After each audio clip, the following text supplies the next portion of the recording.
Hello दोस्तों, मैं हूं पवन और मैं स्वागत करता हूं आपके हमारे YouTube channel target with Teja में। और आज हमारी क्लास है क्लास नंबर 4। हम मध्यकालीन भारत के एमसीक्यूज लगा रहे हैं, पीवाईक्यूज। ठीक है, प्रीवियस ईयर क्वेश्चन पेपर। इसमें मैं मध्यकालीन भारत की एक क्लास आपको कल करा चुका हूँ। आज दूसरी क्लास कर रहे हैं हम लोग, उससे आगे ही बढ़ते जाएंगे। नेक्स्ट, कल मैंने आपको 11 क्वेश्चन कराए थे, आज उससे आगे चलेंगे। तो शुरू करते हैं आज की पहली क्लास और पहले क्वेश्चन से।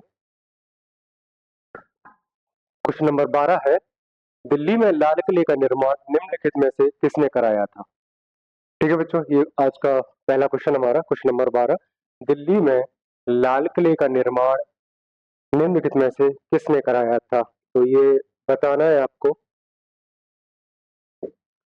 कि जो दिल्ली का लाल किला है, जो दिल्ली का लाल किला है, उसको कौन सा सम्राट या कौन सा बादशाह था, इनमें से कौन सा राजा कहा जाए तो कौन सा था जिसने दिल्ली के लाल किले का निर्माण कराया?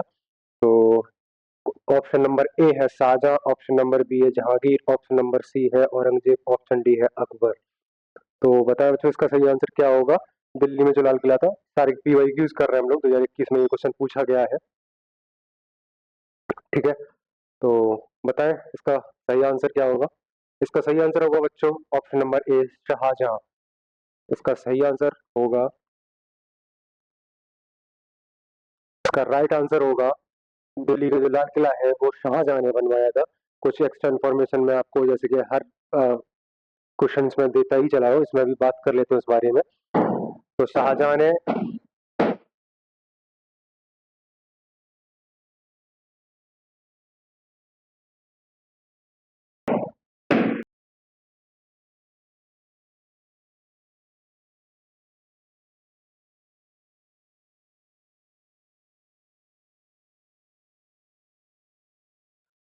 दिल्ली में जो लाल किला है उसका निर्माण कराया। वो एक, दिल्ली में जो उसने एक शहर बसाया था उसका नाम था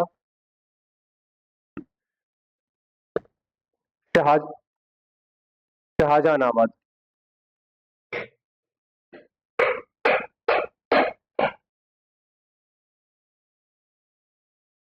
नाम का एक नगर बसाया था।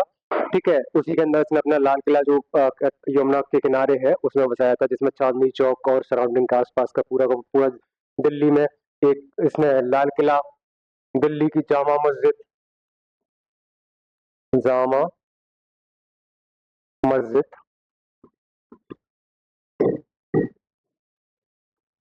ये इसने बसाया था, ये बनवाया था। ठीक है, आगरा में लाल आपने ताजमहल का नाम सुना होगा। आर्किटेक्ट में इसने मतलब कहा जाए कि इमारतें बनाने में बहुत पीक का काम, जो पीक था मुगल काल में, वो शाहजहां ने किया। जहांगीर का नाम हम चित्रकला से संबंधित करते हैं, चित्रकला। हालांकि इसने ये स्थापत्य कला में काम कराया था, लेकिन चित्रकला में इसका बहुत बड़ा नाम है जहांगीर का। औरंगजेब, ये अंतिम कहा जाए तो शक्तिशाली मुगल शासक था। ठीक है, और अकबर, अकबर ने आगरा,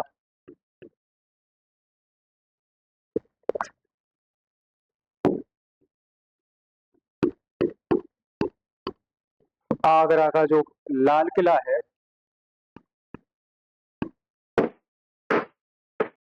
अकबर ने बनवाया।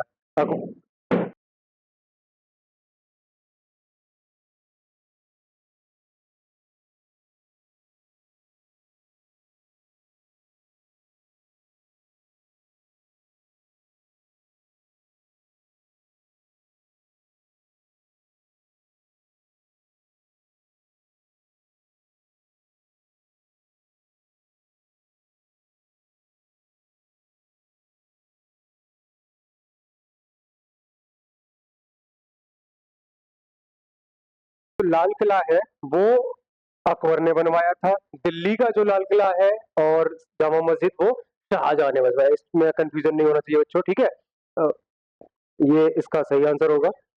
ठीक है, आग इसमें अकबर ने बुलंद दरवाजा,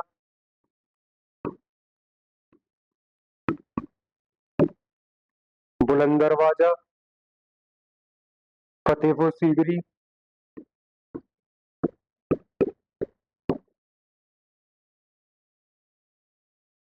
फतेहपुर सीकरी। ठीक है, ये सारे के सारे अकबर ने बनवाए। अगला क्वेश्चन करते हैं, क्वेश्चन नंबर 13। निम्नलिखित में से कौन सा इब्राहिम लोधी को पराजित करने के बाद पहला मुगल सम्राट बना?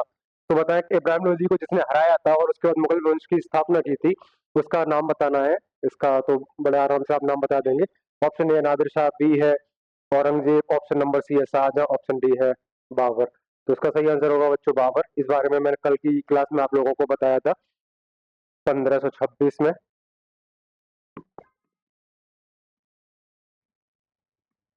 पानीपत का प्रथम युद्ध, फर्स्ट युद्ध, बाबर ने जीता था इब्राहिम लोधी को हरा के। ठीक है, उसके बाद इसने मुगल वंश का मुगल वंश का संस्थापक था ये।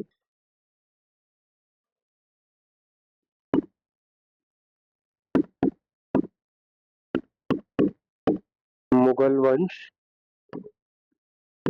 का संस्थापक।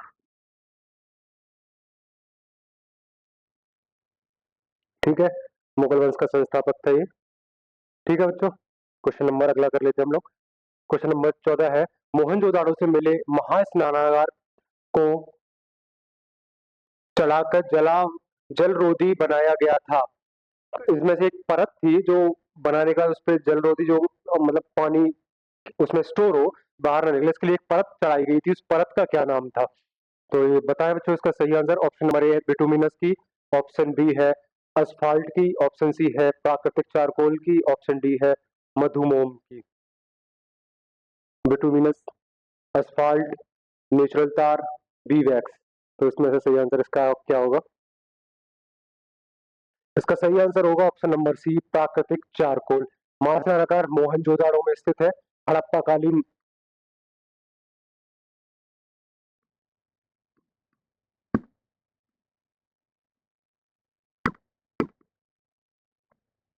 हड़प्पा कालीन स्थल है मोहनजोदाड़ो। ठीक है, क्वेश्चन नंबर अगला कर लेते हैं। क्वेश्चन नंबर 15, अशोक द्वारा नियुक्त धार्मिक अधिकारी किस नाम से जाना जाता था? अशोक के काल में जो एक धार्मिक अधिकारी था, वो किस नाम से जाना जाता था, ये बताना है हम लोगों को। तो इसका सही आंसर बता बच्चों क्या होगा। ऑप्शन नंबर ए है इसका धम्म महामत्ता, ऑप्शन बी है धम्म महाधिराज, ऑप्शन सी है धम्माध्यक्ष, और ऑप्शन डी है धम्माधिकारी। बताएं इसका सही आंसर क्या होगा। इसका सही आंसर बच्चों बताएं। ऑप्शन मैंने पढ़ दिया। ऑप्शन नंबर ए है धम्मा महामता, ऑप्शन नंबर बी है धम्माधिराज, ऑप्शन सी है धम्माध्यक्ष, ऑप्शन डी है धम्माधिकारी। तो इसका सही आंसर बच्चों बताएं क्या होगा। ये बड़ा ही इंपॉर्टेंट क्वेश्चन है, एक तरीके से लिख ले। अशोक के बारे में आप जितना पढ़ लें ज्यादा बेटर है, क्योंकि कहीं ना कहीं क्वेश्चन हमेशा अशोक से आता ही है। मौर्य वंश से मतलब संबंधित क्वेश्चन अशोक से, चंद्रगुप्त मौर्य से ये क्वेश्चन पूछे ही जाते हैं। ठीक है, मेनली अशोक और चंद्रगुप्त मौर्य दो बहुत इंपॉर्टेंट नाम है प्राचीन भारत में। ठीक है, तो इसका सही आंसर होगा बच्चों धम्म महामता। ठीक है, इसका सही आंसर क्या होगा, राइट आंसर क्या होगा? धम्म महामता। ठीक है, ये इसका अधिकारी था जो धार्मिक, इसका उल्लेख फिफ्थ, जो पांचवा अशोक का अवलेख है, शिलालेख, उसमें किया गया है। ठीक है, कल एक क्वेश्चन और यहाँ पे बन जाता है, कलिंग युद्ध। कलिंग युद्ध,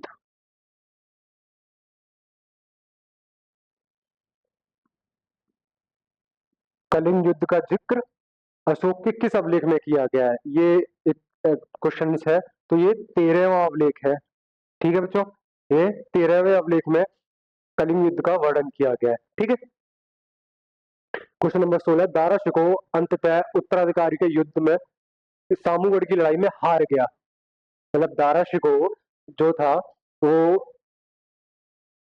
सामूगढ़ की लड़ाई में हार गया था। वो उत्तराधिकारी के युद्ध में किससे हारा था? ये आपको बताना है कि जो सामूगढ़ की लड़ाई हुई थी वो किस किस के बीच में हुई थी, जिसमें दारा शिकोह पराजित हुआ। कल मैंने दारा शिकोह के बारे में बता ही दिया आपको, शाहजहां का लड़का था।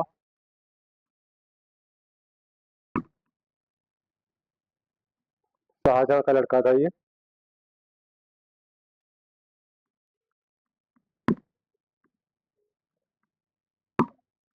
शाहजहां का पुत्र था।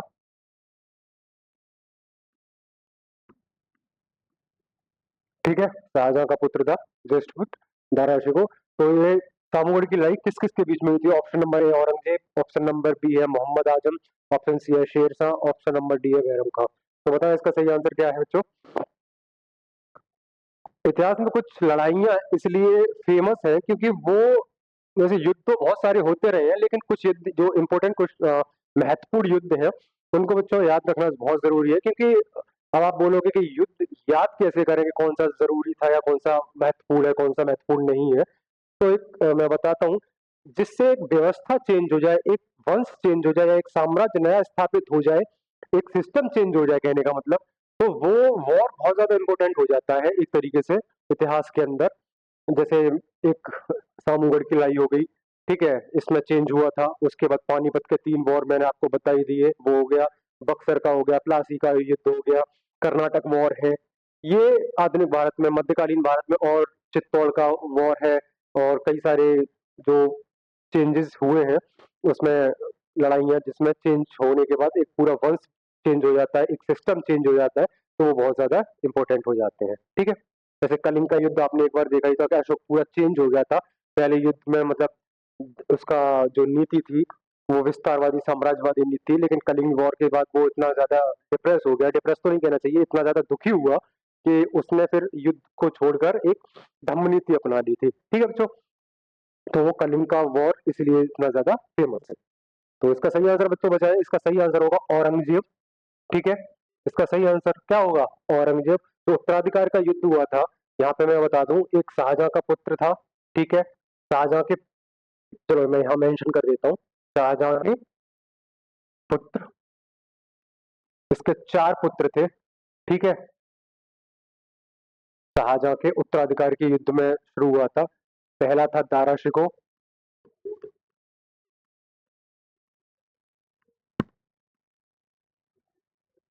दूसरा था औरंगजेब,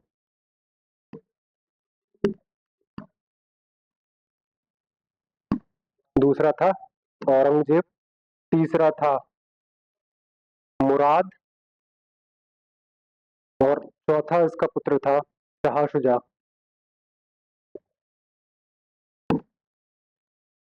ठीक है, ये इसके 4 पुत्र थे।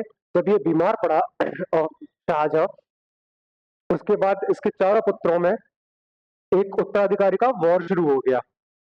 ठीक है, तो उसके जिम्मे जब इन दोनों में इनमें वॉर शुरू हो गया, उत्तराधिकारी की वॉर शुरू, युद्ध शुरू हुआ, सॉरी, एक तरीके से, तो दारा शिकोह इसका ज्येष्ठ पुत्र था, मतलब बड़ा पुत्र था, तो गद्दी इसको मिलनी चाहिए थी, लेकिन औरंगजेब भी कंपटीशन में था। तो कहा जाए तो इन दोनों में वॉर शुरू हुआ, तो सामूगढ़ की लड़ाई, इस लड़ाई का ईयर आप याद रखें, तो जो उत्तराधिकार के वॉर हुए थे, युद्ध, सॉरी, हम यहाँ लिख देते हैं, युद्ध जो हुए थे, ठीक है, तो युद्ध में पहला युद्ध था धर्मट का, धर्मट युद्ध। ठीक है, धर्मट का युद्ध हुआ था 8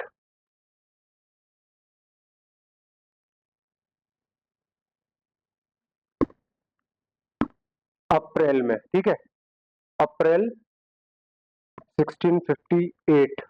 ठीक है, ईयर बच्चों विशेष याद तरीके से याद रखना इस चीज का, कि ये पूछा जाता है धर्मट का युद्ध कब हुआ था। और दूसरा है सामूगढ़, सामूगढ़ की लड़ाई, ये मई 1658 ईस्वी। ठीक है, ठीक है बच्चों, ये इसका मैंने एक्सप्लेनेशन आपको दे दिया है। 2 वॉर हुए थे जिसमें औरंगजेब ही विजय हुआ था। धर्मट का हुआ था पहले, जिसमें वो हार गया था दारा शिकोह, लेकिन उसने बोला कि एक बार और ट्राई कर लेते हैं। तो उसके बाद फिर सामूगढ़ की लड़ाई हुई, तो उसमें मई में, तो उसके बाद दारा शिकोह हार गया था। तो इसमें जो जीता था वो औरंगजेब जीता था, और आपको पता ही है कि औरंगजेब उसके बाद बादशाह बना। ठीक है, शाहजहां के बाद। तो ये इसका एक्सप्लेनेशन हो गया। शेरशाह का आपको पता है, शेरशाह सूरी, जिसने हुमायूं को हराया था। ठीक है, कन्नौज का श्रीराम का युद्ध जो हुआ था उसमें। ठीक है, बैरम का अकबर का देख रेख करने वाला था, जो हुमायूं का सेनापति था। इसने ही पाल पोस के अकबर को बड़ा किया था, बैरम का। तो क्वेश्चन अगला देख लेते हैं। क्वेश्चन नंबर 17 है, दिल्ली में लाल किले का निर्माण निम्नलिखित में से किसने कराया था? ये भी क्वेश्चन देखो पूछा हुआ क्वेश्चन है, हालांकि इसमें हमने बात कर ली है, बड़े अच्छे से इसका आंसर आप दे सकते हो। तो इसका सही आंसर तो ऑप्शन नंबर ए है शाहजहां, बी है जहांगीर, सी है औरंगजेब, डी है अकबर। तो इसका सही आंसर आपको पता ही है कि शाहजहां, जो मैंने अभी बता दिया, लाल किले का निर्माण कराया था। शायद रिपीट हुआ है ये क्वेश्चन, आई थिंक सो। ठीक है, शाहजहानाबाद बसाया था शाहजहां ने, और अपनी राजधानी आगरा से दिल्ली शिफ्ट कर दी थी। ठीक है, ऑप्शन नंबर 18 है, क्वेश्चन नंबर 18 है हमारा, डैश डैश डैश स्थापत्य कला की एक शैली है जिसमें नागर और द्राविड़ शैली के तत्वों का समावेश। अगर आपने एंशिएंट की मेरी क्लास देखी होगी तो मैंने इस चीज का जिक्र किया था बड़े अच्छे से। अगर बच्चे ने किसी ने क्लास देखी होगी तो इसका आंसर आप आराम से बता सकते हैं कि क्या है। ठीक है, आज मैं इसको आपको ऐसे बता दूंगा कि आपको ये हमेशा याद रहेगा कि ये क्या है। पहली बात तो ये कि स्थापत्य कला की शैलियों के बारे में हमने अपनी पहली या दूसरी क्लास में आई थिंक सो प्राचीन भारत में बात करी थी कि ये क्या है और किस तरीके से है। तो उसके बाद बताया था मैंने। तो इसका सही आंसर बच्चों बताएं। ऑप्शन नंबर ए है प्रशस्ति, ऑप्शन नंबर बी है संहिता, ऑप्शन नंबर सी है बेसर, ऑप्शन डी है तोरण।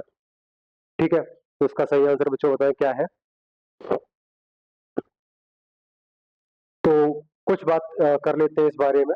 तो स्थापत्य कला शैली भारत के अंदर जो मूर्तियां निर्माण हुई, ठीक है, किले निर्माण है, मंदिर निर्माण है मेनली, क्योंकि आर्किटेक्ट जो था पहले स्थापत्य कला का, मंदिरों में हमने बहुत ज्यादा देखा है, क्योंकि मंदिरों के बारे में हमारे देश में धर्म का कहा जाए एक तरीके से वर्चस्व तो नहीं कहना चाहिए, लेकिन एक लोग कनेक्ट है, इमोशनली कनेक्ट है धर्म, तो उसको लिए लोगों ने बहुत ज्यादा काम किया है कई तरीके के। ठीक है, तो ये स्थापत्य कला शैली में कहा जाए प्राचीन भारत में रहा है। तो प्राचीन भारत, इसका सही आंसर आप पहले बताएं तब थोड़ा सा और एक्सप्लेन करता हूं मैं। इसका सही आंसर होगा बेसर शैली। ठीक है, क्या आंसर सही होगा? बेसर शैली। ठीक है, तो प्राचीन भारत में मेनली देखा है मंदिर निर्माण में शैलियां तो कई सारी इस्तेमाल होती थी, लेकिन मेनली तीन शैलियों को हम काउंट करते हैं। तो पहली शैली है स्थापत्य कला शैली की,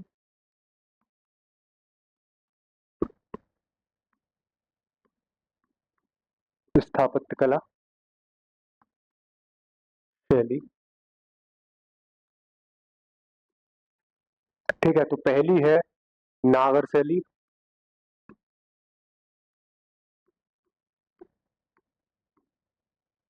दूसरी है बेसर शैली,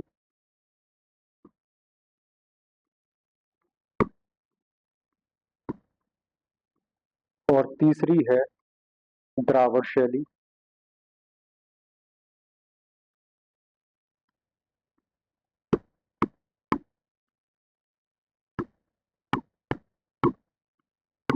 ठीक है, अच्छा, ये तीन शैलियां हैं। कुछ शैलियों के बारे में मैंने बताया था, जिसमें गांधार शैली, इस बारे में हम प्राचीन भारत में बात कर चुके हैं। गांधार शैली जो थी, मथुरा शैली, गांधार शैली मेंशन कर देता हूं मैं।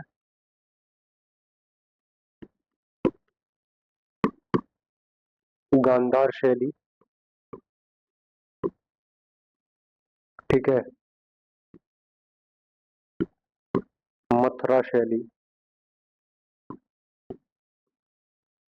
ये सारी की सारी स्थापत्य कला शैलियां हैं।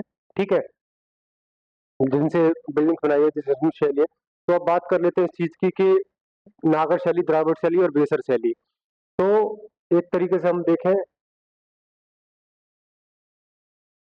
ये एक तरीके से हमारा भारत का मान लो नॉर्थ इंडिया की हम बात करें ना, नॉर्थ इंडिया में चलती है हमारी नागर शैली। ठीक है, ये क्वेश्चन पूछा जा सकता है कौन सी शैली कब कहाँ पे है, ताकि आप एक तरीके से याद रखें। नॉर्थ इंडिया मतलब उत्तर भारत, उत्तर भारत में नागर शैली, दक्षिण भारत में द्राविड़ शैली, नाम से ही पता है आपको दक्षिण भारत में द्राविड़ शैली, और इन दोनों के बीच में, जिन दोनों का मिक्स है, दोनों के बीच में जो है वो हमारी बेसर शैली। जिसमें दोनों के गुण पाए जाते हैं। ठीक है, मतलब उत्तर भारत में जो मंदिर मिलते हैं उनका जो स्ट्रक्चर आप देखेंगे वो अलग है। दक्षिण भारत में जाएंगे तो वहाँ के मंदिर बहुत ज्यादा फेमस है।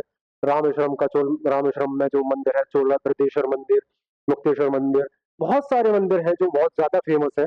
आप देखोगे इसका आर्किटेक्चर अलग है, नॉर्थ इंडिया का अलग है, साउथ इंडिया का अलग है, बीच में नागर इसका शैली का अलग है, सॉरी बेसर शैली इरेज हो गई। ठीक है बच्चों, अब आप इस चीज का याद रखेंगे कि कौन सी शैली कहाँ से रिलेटेड है। और थोड़ा इसका गांधार शैली की बात करें, ये अफगानिस्तान और पाकिस्तान वाला ये रीजन में आता है। मथुरा शैली मेनली मथुरा से संबंधित है, ये कुषाण वंश,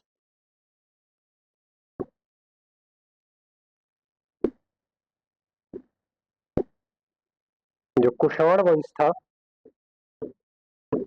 उनसे संबंधित है ये। ठीक है, क्वेश्चन आगे बढ़ते हैं हम। क्वेश्चन नंबर 19 है, राजा तोडरमल निम्नलिखित में से किस मुगल सम्राट के शासन के दौरान राजस्व मंत्री थे। राजस्व मंत्री तो आप जानते ही होंगे, एक तरीके से रेवेन्यू कलेक्ट करने वाला, एक तरीके से पैसा कलेक्ट करने, जो पूरा रेवेन्यू बनाता है, रेवेन्यू मॉडल बनाता है, और वही राजस्व मंत्री होता है। ठीक है, जो रेवेन्यू कलेक्ट होता है। तो इसका सही आंसर बताया, पहला ऑप्शन नंबर ए है बच्चों हुमायूं, ऑप्शन नंबर बी है शाहजहां, ऑप्शन नंबर सी है जहांगीर, ऑप्शन नंबर डी है अकबर। इसका सही आंसर बच्चों बताएं क्या है, इसके बारे में हम थोड़ा सा और बात करेंगे अभी क्वेश्चन के बारे में। तो इसका सही आंसर होगा बच्चों अकबर। सही आंसर क्या होगा, अकबर। राइट आंसर क्या होगा, इसका राइट आंसर होगा अकबर।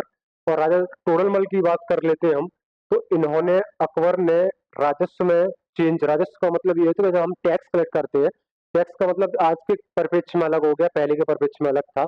अभी तो बहुत सारे मतलब काय इनकम टैक्स, मतलब डायरेक्ट इंडायरेक्ट टैक्स में आते हैं सारे के सारे, जीएसटी भी इंडायरेक्ट टैक्स एक तरीके से। तो ये आज के मॉडल में और पुराने मॉडल में फर्क था। पहले के मॉडल में देखा जाए तो जो हम टैक्स करते थे वो सिर्फ कृषि वाला कॉन्सेप्ट था, कि हम जो लोग क्योंकि उपज करते थे, उपज से ही मतलब टैक्स कलेक्ट कर दिया जाता था, कि 1/3 ले लिया, 1/6 ले लिया, 50% ले लिया, या फिर जहाँ पे सूखा पड़ गया तो वहां से कम ले लिया। इस तरीके से था। मराठा में चौथ और सरदेशमुखी एक तरीके से टैक्स कलेक्शन का एक पार्ट होता था। ठीक है, तो तोड़लमल ने क्या किया, इन्होंने एक व्यवस्था बनाई थी, अकबर के कहने पे, कि भाई एक कुछ ऐसा मतलब एक कहा जाए व्यवस्था बनाई जाए जो कि टैक्स के लिए सॉलिड व्यवस्था हो, ये पता ना चले कि कभी कहाँ से ये हुआ, कि कब ज्यादा हो रहा है, कहीं कब हो रहा है। तो इस तरीके से एक पूरे जितने क्षेत्र में एक व्यवस्था स्थापित की जाए, तो इन्होंने राजा टोडरमल को बोला, तो राजा टोडरमल ने एक व्यवस्था बनाई जिसको बोलते हैं दहसाला। दहसाला बंदोबस्त,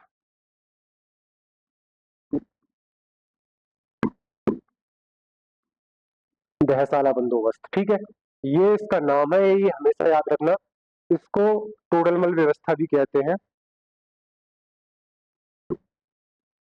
टोडरमल व्यवस्था। ठीक है, राजा टोडरमल अकबर के 9 रत्नों में से एक थे। अकबर के 9 रत्न आपको पता ही है, जैसे बीरबल, फैजी, अबुल फजल, मानसिंह, टोडरमल, ये सारे के सारे अकबर के 9 रत्नों में से आते थे। ठीक है, हुमायूं पता ही है आपको, शाहजहां, जहांगीर का पुत्र।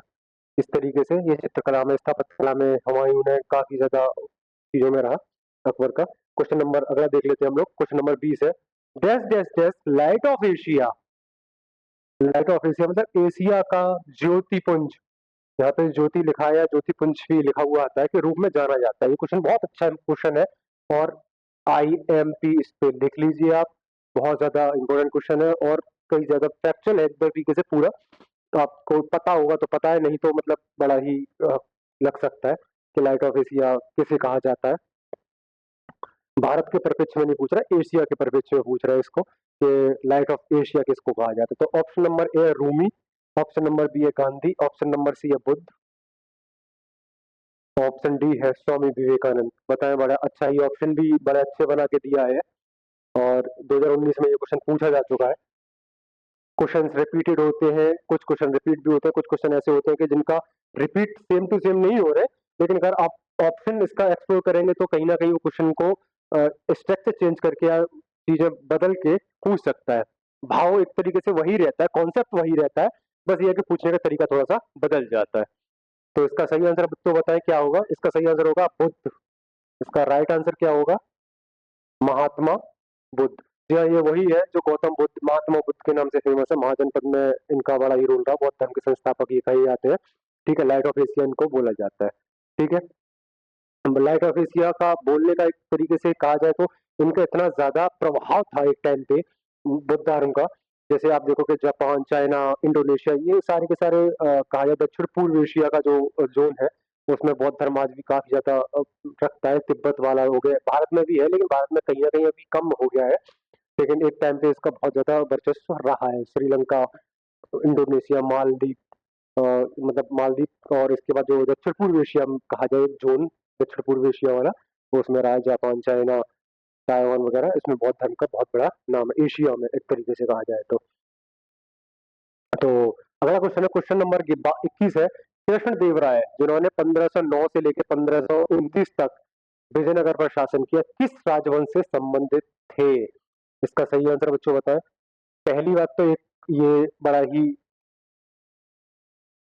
अच्छा क्वेश्चन है और इम्पोर्टेंट भी, क्योंकि कृष्ण देव राय का दक्षिण भारत में बहुत बड़ा नाम है, मध्यकालीन भारत में। ठीक है, क्यों है वो भी मैं बता देता हूँ। कृष्ण देव राय किस राजवंश से संबंधित थे? ये राजवंश है, पहला ऑप्शन है तुलुव राजवंश, ऑप्शन बी है आरावाड़ू या विदु, और ऑप्शन नंबर सी है तुलुव है ये, तुलुव। सुलभ और तुलुव दो तरीके के थे राजवंश। और ऑप्शन डी है संगम राजवंश। ठीक है, बताओ जो इसका सही आंसर क्या होगा।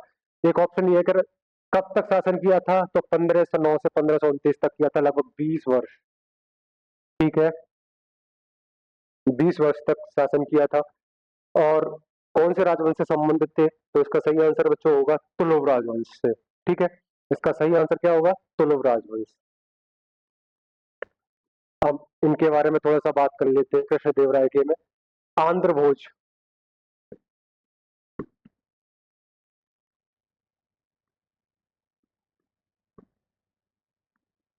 ठीक है, आंध्र भोज की इन्होंने उपाधि धारण की थी, उपाधि। ठीक है, आंध्र भोज की उपाधि धारण की थी कृष्ण देव राय। और आप एक तरीके से देखोगे तो ये किसके समकालीन है?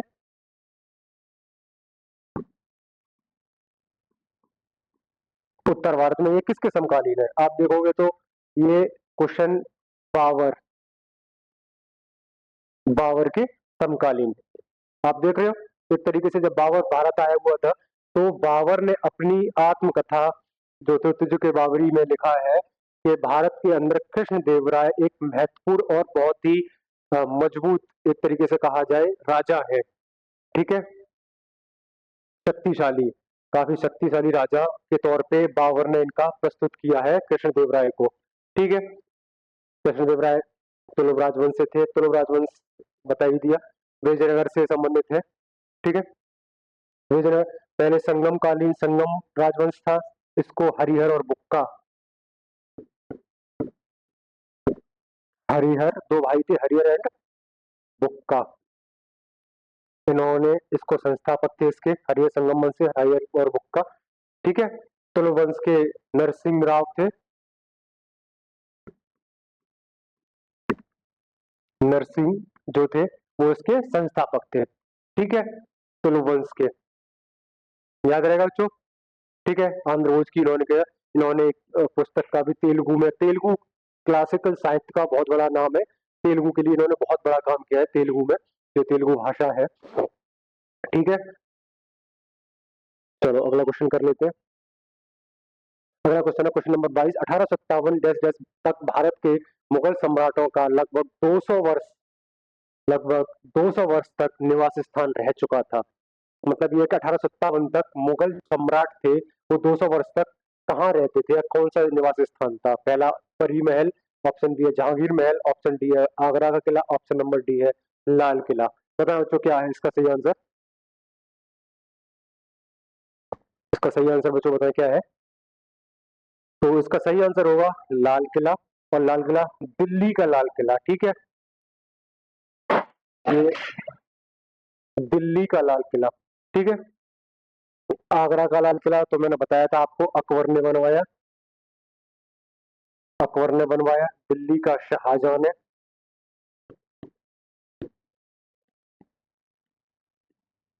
शाहजहां ने बनवाया था। ठीक है बच्चों, अब बात कर लेते हैं इसकी कि किस तरीके से लाल किला का निर्माण शुरू हुआ था 1638 से 48 तक, यानी कि लगभग 10 वर्ष में बन के तैयार हुआ था ईस्वी में। ठीक है, तो इससे पहले राजधानी आगरा हुआ करती थी। आगरा मतलब शाहजहां ने बनाया, शाहजहां से पहले बाबर जो आया हुआ था 1526 से। ये बात कर लेते हैं यहाँ पे राजधानी पहले क्या थी, आगरा में थी। और ये 1526 मुगलों की बात कर रहे हैं, 1526 से लेके 1600, ये जो बन के तैयार हुआ था 48 के बाद से लगभग दिल्ली शिफ्ट हो गई थी। ठीक है, तो ये मिटा देता हूँ मैं, शायद दिख नहीं रहा होगा। राजधानी